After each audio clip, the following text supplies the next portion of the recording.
Hello there, and welcome to Down to Watch, the podcast that asks, "Are you down to watch?" And what you'll find here usually is pop culture talk basically. I'm Kahmeela. I am Dan. And most of the time, we review movies, TV shows, and music here on the podcast. But ever so often, they get a really special guest to come on and talk about their projects.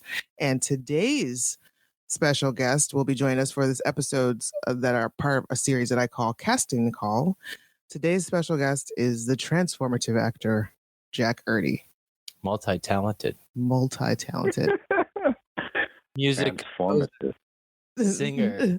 Well, you have to. Yes. You seriously just kind of disappear. Not kind of. You absolutely disappear in all of your characters. Well, it might be tough for Jack to hear that, because he was cast as the flat-nosed man in one of his movies. Which was that one for the money? Well, the past few characters that I have seen him in. Let's talk about Richard Speck. Is that what you're about to say? First of all, let's find out, Jack, how is your day going? My day is, like anybody else's. I'm working a day job as a temp, and just got home about an hour ago and ate some, formerly frozen lasagna, vegetable lasagna. So like any other schlub, Like any other schlub. Are you a vegetarian? Most of the time. I'm going to be really happy though when they have this cell meat, this meat that they can create from cells, because I'm just a very high metabolism, protein driven person, and every once in a while I eat meat occasionally. Right. When my girlfriend's out of town, for example. There it is. So, where are you from originally? I'm originally from Fairmont, West Virginia. Okay. And when exactly did you get into acting? I got into acting. I was already in my 20s, and I was not going to school for it. I had gone to school and was going to be an English professor. And I took this doesn't really answer the question you asked. This is a meandering answer. I'm sorry. Totally cool with meandering. What's that? We're totally cool with meandering. That is fine. Cool. Good. I love meandering. As long as there is eventually a point, I'm good with it. So I had this. I had to take theater history. Was one of my requirements. I don't want it. It just sounded excruciatingly boring to me at the time.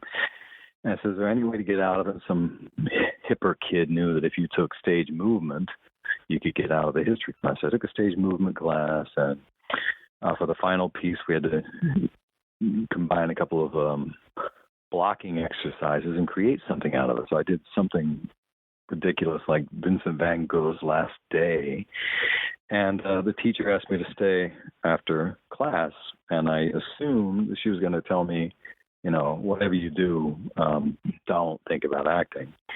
And it was just the opposite. She said, I think you should, it was a cheeky thing for her to say, because she didn't know me or know what I was interested in, but she said, I think you should drop everything and focus on acting. Which was just bizarre to me. Well, it seemed to be working out for you. You seem to have been very busy for a while. You've been in a lot of movies. I don't know if there's as many actors and actresses out there who can say that they've worked with both Jean-Luc and as well as many other. Jean-Claude Van Damme. That's right. I'm sorry. It was 1995. It was a while ago. But that was. I don't want people to think I worked with a better, with the director. What's his name? Jean-Luc. Besson. Yeah, that's where I thought he was going. I was like, what? I have a proper noun dysfunction. I'm very sorry. But that was filmed here. I could have just gone along with it. Yeah. Right. It was a film. That's why I mentioned it. West Virginia is not too far from Pittsburgh, so that must have been somewhat convenient working. I assume you still have family back home in West Virginia?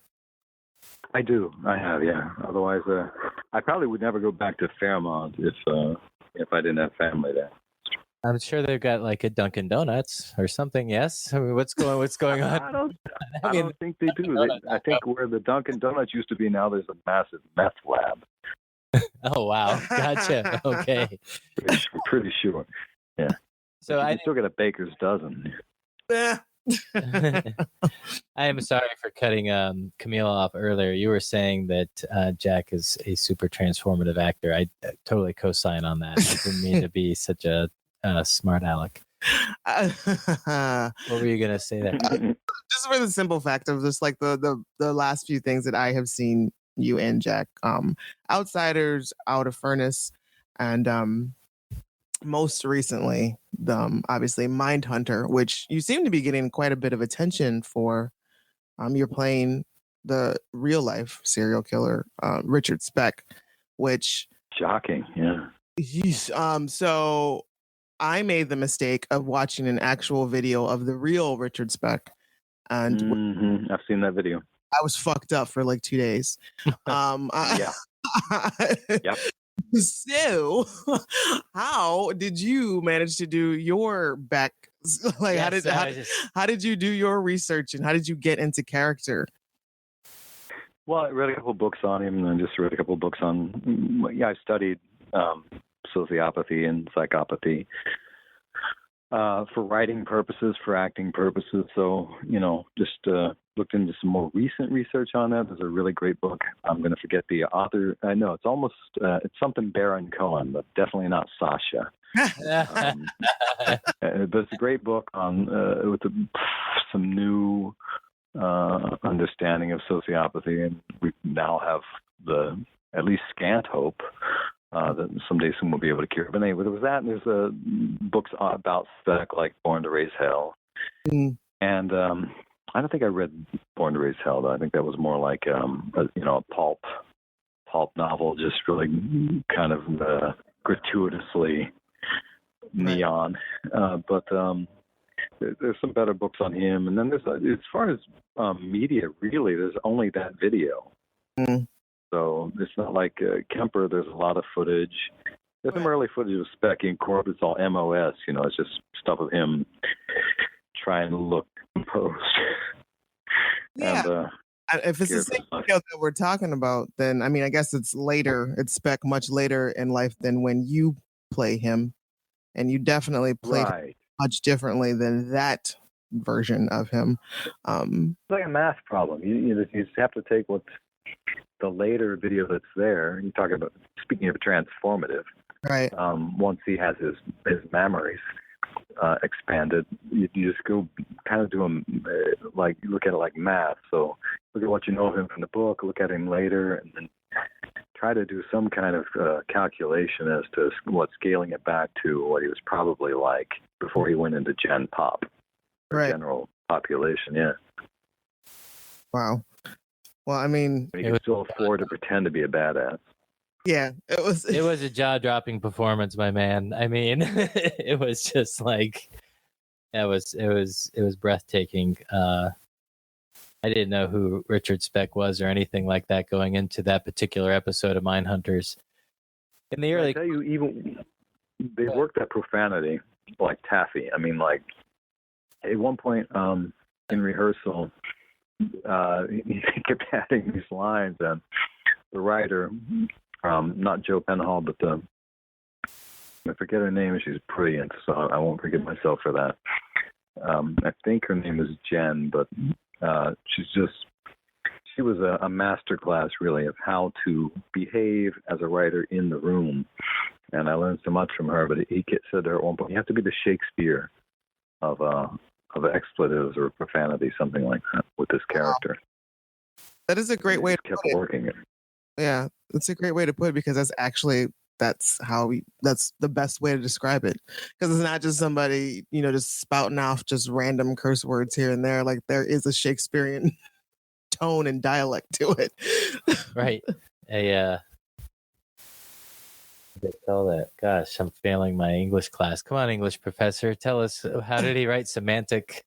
What was it? Pedantic verse? Is that right? Iambic pentameter. Yeah. Thank you, thank you, professor. I went to art school. Is it that mean? Iambic pentameter was the profanity allowed on this podcast? Yes, it is. I listened to a couple, and I don't remember hearing much. So you're a classy act. Thanks. Yeah. So iambic pentameter for Speck would be, I fucked that motherfucker in his ear. So that's in the pentameter, and it's right up his alley. Yes. It's just Yeah. And you also seem to do accents very well. Oh yeah. As well. I like accents. Yeah, I find them easy. I have a friend who's from Malaysia. He was my best friend in high school, and my mother would say to me, "Do you realize when you're on the phone with Kelly, you sound exactly like him?" And I didn't until she said it. But years later, when he had stepchildren, I used to call his house and pretend to be him and would fool the stepkids. So it's before caller ID, it was a lot of fun to be able to do accents. Right. Oh, that's funny. I tend to do the same thing. I cannot be around people with certain accents and not pick it up. And I just it's a weird thing. I mean, I also just like doing accents because it's fun. Just like normally, just around the house, I'll just kind of fall into a British accent. Not infrequently. I've never been to London or anything like that. Right. I like to think that it's a kind of empathy, but it can get you in trouble. It can be awkward if you're not aware of it and you do it. I was in a room with a couple guys ages ago listening to jazz, and we're talking about racism, and the other guys, the guy whose house I was in and his friend who stopped by to visit, we're in low light. It's after twilight, and we're there with no lamp on and smoking as we did in those days. And he was going on about racism. I said something about, I have these cousins who were brought up racist. They weren't even allowed to, if an elevator opened and a brown-skinned person was in the elevator, they weren't allowed to get on. They had to wait. And there was just dead silence in the room, and the other guy goes, "What you mean you got a white cousin? But you're black, ain't you?" Oh, it must have happened. It must have happened. I wasn't aware of it. So I said, no, I thought you knew. Yeah. Well, there you have it. Yeah, so you're just that good, apparently. What do you mean? No, it's just yeah, exactly. What do you mean? Right. What do you mean, you people? Was it from Tropic Thunder? Yeah. What do you mean, you people? That's right. Yeah, exactly. So, what are you working on these days? Are you have more acting adventures on the horizon? Are they going to bring you back? Do you know? Are you allowed to say? Can they bring you back to Mindhunter? Can we ask for that, please? Is there a petition that we're supposed to sign? I don't know. I would love to come back with the little extra special something the Speck developed along the way.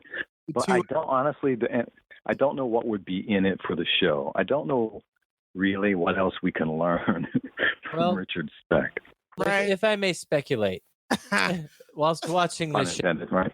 I did notice that the other two characters, they're great actors. It must have been detectives? Yes, wonderful working with them too, because they're really committed to their roles and doing a great job as well. Yeah. But in a scene that you're not in, but it's a scene that follows the one that you are in. They're walking back to the car, and I think Ford is the younger one. He says, we should really videotape these things. People need to see it, right? And there is only that one video of Richard Speck out, and I wonder if, these guys' work didn't lay the groundwork for that. I don't know where they're taking this show, but it would make sense that they would come back with the video.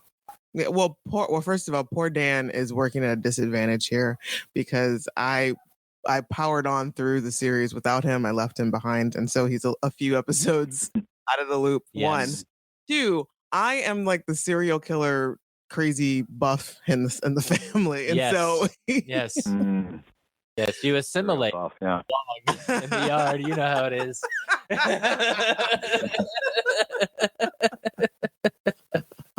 I'm afraid I didn't understand. I didn't get all of that. He says he says he's been assimilating to get along in the yard, so to speak. So it scared me when I first met Kahmeela. She's like, "Okay, so we have to watch all these serial killer movies. I need to catch you up on my daily references." I'm like, "What?" Oh my God, really? Are you really a serial killer? Like really wasn't television buff then? or I'm police aware procedural. Right. He's just aware that I know how to get rid of a body. I'm just saying Very that. respectful. So many ways, right? So that all aside, so yes, what are you working on? Anything else right now that you can talk about? Yeah, I'm writing. I'm working on a screenplay. I have to say off and on because I keep wondering if it's too timely, and then I keep finding ways to make it better, to change, or worse, I think better. And then, yeah, so, but it's a topical piece, but I'm trying to make sure that it's not not gonna be dated. It has some universal relevance, resonance. But how do you know? I don't know. It's difficult. That's about it. Yeah. We also saw that you are a singer-songwriter as well, or I know I do. Yeah, I have 3 CDs of original music so far, all made in Pittsburgh. When did all that come about? Was that also something that you always kind of knew that you wanted to do? Or did you? No, I guess so. Yeah. I mean, I started writing songs. I started playing music when I was 13, and I started writing songs the same year. So yes, I think so. I mean, I have hundreds of songs, and probably, at least 15 I wouldn't be afraid of playing publicly. 15 you wouldn't be afraid to play publicly. And do you still get a chance to play out often, or no? My girlfriend's brother and sister-in-law have a nice big home up in the hills, and they've got a big performance space, and I did get a chance to play there last year, and that was exhilarating for me. It's I'm probably happiest when I'm playing music. Yeah. Performing music, yeah. I don't know about happiest, but in the zone, maybe. Right. Yeah. What would you say your genre is? Yeah, I don't know. That was my problem, So like with these roles that I always wanted a kind of Gary Oldman career, right, where you get to act, you get to do a range of emotion, but you also get to disappear in the characters. And I think the problem with that, unless you're doing it at his level, which is sort of like a character actor magnified to almost leading man, which I haven't done, but I think is that you don't recognize. It's hard to get traction, and if people can't. I mean, I see people all the time who give me a little glance like, "Where do I know you from?" Mm-hmm. But they don't put it together, which is nice too. It's good to have that, retain the anonymity. Mm-hmm. But I think with my music, I was never able to really label it, like a good marketer should. So I used to say I'm a blowtorch singer. But that wasn't quite the truth either. So there's stuff in there. I mean, Billie Holiday's a big influence on the way I sing. Okay.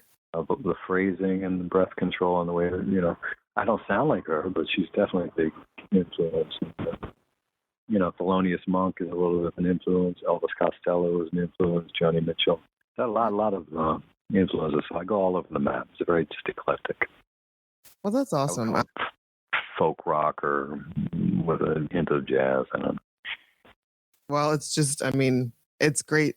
It's amazing to have that, extra bit of talent there under your belt. So you're acting, you're writing, you're singing and making music. And I mean, you are leading quite the productive life, I would say. Well, I appreciate that. I've been lucky in some respects, and then I know there's a lot of there seems to be a lot of heat around Mindhunter, and I think for good reason. And so we're all hoping that it helps us all get to the next level, whatever that might be, or just enlarges our horizons. It would be nice to play, for example, a character who's smart. Well, not maniacal. Or if they are maniacal, they have a really good reason for being maniacal, rather than just some empty-headed, self-pitying misogynistic sociopath. It'd be nice to, to play some layered characters who have the main note that I got. I didn't get a lot of notes from Mr. Fincher, but what I did get, he would say a couple times, he would come in between scenes and go, still a little too smart.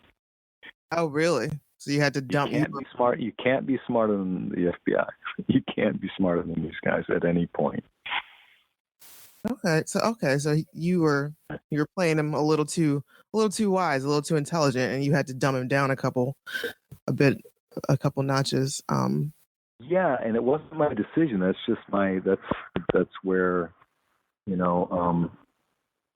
however much control you have as an actor, and I'm not saying I have much, I think that's where the brilliant director who's gifted or who has trained himself to speak the actor's language and to be conversant, with the language of emotion and the language of physical expression, as he is, then they're able to catch you when you can't self-monitor, right, and bring you back. So I thought that I had Speck pretty goddamn dumb. I thought I had him down to the place where he was just like, his brain was something like a cinder, just sparked from anger and rebellion and self-pity and arrogance, and certain things are the flint that would bring sparks off what was left of his brain. But yeah, so it's not a mark of my great acting that I had to be told to dumb him down. It's just to the director's credit that he caught it every time. Well, I mean, sure, something flashed out. Yeah. Yeah, it's sure. It's good on Fincher for catching it or whatever, but it's also still a great marker to the fact that you are a good actor, is that you were able to receive it and you were still able to go ahead and convey it properly. Because when we watch your performance, it's not like I'm seeing like, oh yeah, this is obviously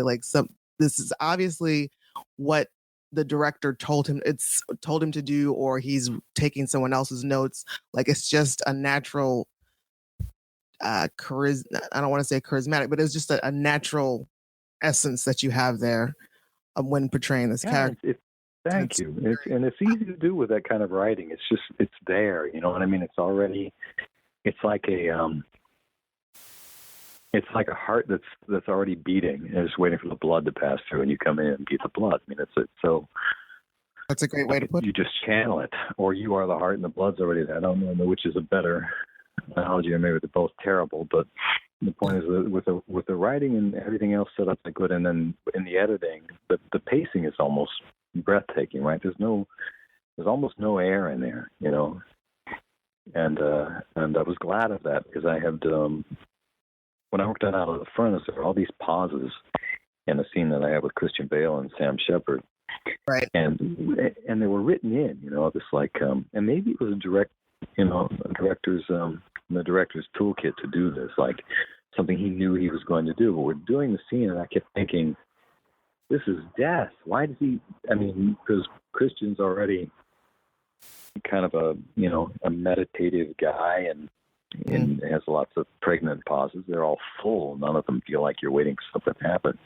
But these ones that were written in, and I just about to ask him, and he came back and said, okay, you know what, let's take all those pauses out. I said, thank you. But later on, I thought, what if it's just something he does? Just kind of you're already feeling it. Yeah, it makes you feel like you're the one who decided to do it. I guess you can always you can always shorten a pause in editing, but you can't make it longer. Maybe. Well, you could if you cut away. Yes. Cut away to some reaction. Yeah, bring in the B-roll. Yeah, exactly. I only recently got into songwriting myself, and when I was I would say, 7 years ago, to be exact. I was randomly blessed with the ability to sing and play guitar at the same time, finally, about 7 years. And I know it because it happened like right after I got married. So that's why. Wow. You found your muse. I did, exactly. In so many ways. All right. In college, I went to Bloomington, Indiana for undergrad. is a great music town. We have like the Lotus Dickey Festival. I don't know if you're familiar or not with that, but it's folk. And I saw Ellis Paul play because his sister went to school at the same time I did, except she was in the music program for like orchestra singing, and I was, in the journalism program. So there's no paths across. But Ellis Paul would come to town before he even recorded Stories, which was, many people think is his first album, but that was his second album. But I was a huge fan, and I just wished I could do that. I wished I could play and sing at the same time. I opened for Ellis Paul, right? I do, which is why I'm teasing you with this story. Okay. Because seriously, like my fandom for Ellis Paul is unusually large. I will tell you a stupid fandom story about him if you please tell me how it is that you got to open for Ellis Paul. Okay. I have to start? Well, I mean, I could go first. All right. So I went from Bloomington, Indiana to Pittsburgh, Pennsylvania, where we are now for law school, which was a soul-sucking experience, not full of creativity and wonder as would be an Ellis Paul song. So I missed Ellis terribly. I would follow him on the radio when I could, as he was touring around a lot. This is before he wrecked his car horribly. And I decided I would write him a fan note because, right, this is the only time I've ever done anything like this in my life. It was like he's a big star at the time. Not that I would say he is now, by some people's standards, but he is to me, damn it. Ellis Paul. Wow. And so in Pennsylvania, there's a factory, a Nabisco cookie factory, if you will, that had just shut down, and nobody knew what to do with it. And a lot of immigrants would come to Pittsburgh in the 40s and 50s and whatnot. Some of them for steel, but some of them found jobs in the Nabisco factory, if you will. And I met this guy. I'm sitting at the Eaton Park, eating breakfast by myself, and this old Italian immigrant just decides to tell me his whole story about how he came over here with his family. His name is Rotolio, for the record. And he just told me this big, long story. And I was like, okay, that's too great a story. And so I wrote it down real quick, and I was like, who do I give this story to? I was like, Ellis Paul. He would know what to do with the story. He would turn it into a song. I never heard from him, never wrote back.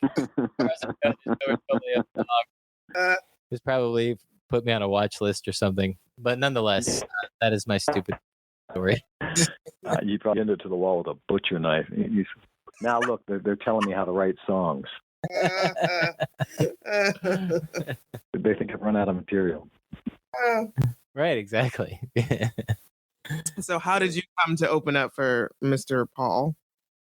There's a woman in Pittsburgh named Marie Gallagher, and oh, I know her. Okay, yeah, Marie had done some PR for me. She's great, and she hooked it up. She just said, Ellis Paul is coming to town. If you don't know him, get to know him. Get to know his work. Don't be a schmuck. And he's going to play at Club Cafe. And is that the way it happened? Because I opened for him twice. No, I opened for him first in Vienna, Virginia. Yeah, and she got me that gig too. I don't know how she did it, but I was playing a place there called Jam and Java. It's a great listening room. So it seats I think 280, and it's just the most almost reverent, crowd. Definitely unlike Los Angeles, but even unlike Pittsburgh. I mean, I've been in Club Cafe where you couldn't hear the famous musician over the talking heads in the front table at the front tables, but. And I had that experience with Ellis too, and then the same woman who talked all through his second set afterwards wanted him to autograph her chest. So you're never kidding. know. He has to just transform a room. As any good singer-songwriter, storyteller. It's a magical thing. And a club I learned a thing or two from Ellis. That's for sure. Yeah. So do you get a chance to play out very often, or? No, I used to play. I mean, I did it for several years, and I played a lot. It was one year where I played about 200 gigs, as I would count the weekly open mics that I hosted. I was counting everything then. I mean, if I went to the King's Court where the old Beehive was in Oakland, and I would stand there and busk, I would call that a gig. So who knows how honest that figure is, but Yeah, that counts. Anytime you get paid. Let's say 100. Let's say 100 just to be safe. Yes, I love the fact that I love the shout out to the old Beehive. There in Pittsburgh. Are you from Pittsburgh? Not originally. I am from Toledo, Ohio, but I've been here since '98. So okay, so you remember the P, yeah. Yeah, I think I got here right before. Like I probably had a solid year with the King's Court before it went away. Yep, I got here in '95, then went away and came back in 2004. Well, Mr. Erdie, come back. Yes, we very much promoted. We're not going to keep you in much longer now. We're going to thank you very much for your time and your entertaining. Thanks for having me. It was really great to get to know you a little bit. We look forward to seeing more of your projects, and I'm probably going to go back on your filmography and go like henpeck and find you. And the Outsiders. in the past, yes, in past projects and whatnot. Where can people find you online? You have a website, Twitter, or My website was all devoted to my music. I don't currently have one, but I do have. I'm on Twitter at just at Jack Erdie, and Facebook and Instagram Jack Autovox, AUDOVOX, something like that. If you look at my name, it'll come up. But those three, and I am working on a blog. It's a political blog called The Accidental Centrist. Oh. I haven't made it public yet. The first essay is done. I'm just working on the logo, and then I'm hoping to have it up, this weekend, something like that. Like seriously, you're just talents. You have so many things that you have so much that you're willing to offer the world. I don't know, but I appreciate that. But I think it's just that I have more ideas than I actually have talent to spin into gold. So I spin them into fool's gold and hope that some of them stick. But yeah, I would love to catch up with you guys in Pittsburgh and talk to you more too about podcasting. Is something I'd like to get into. That would be awesome. I would happily sit down and chat with you. So next time you're around, or even if you just want to give me a call. Okay, I'll take you up on it. You don't have to record it. We can just chat it up, and I will help you in any ways possible. Thank you. Awesome. That's so old fashioned. Thank you for being gracious. I appreciate it. I say that's so old fashioned. I love it. Just give me a little call. Thank you. Just do a phone call. Well, all right. Well, once again, thank you so much, Jack. You've been awesome, and thank you. We look forward to keeping in touch. Appreciate it. Thanks for wearing kid gloves. It's been a delight. All right, talk to you later.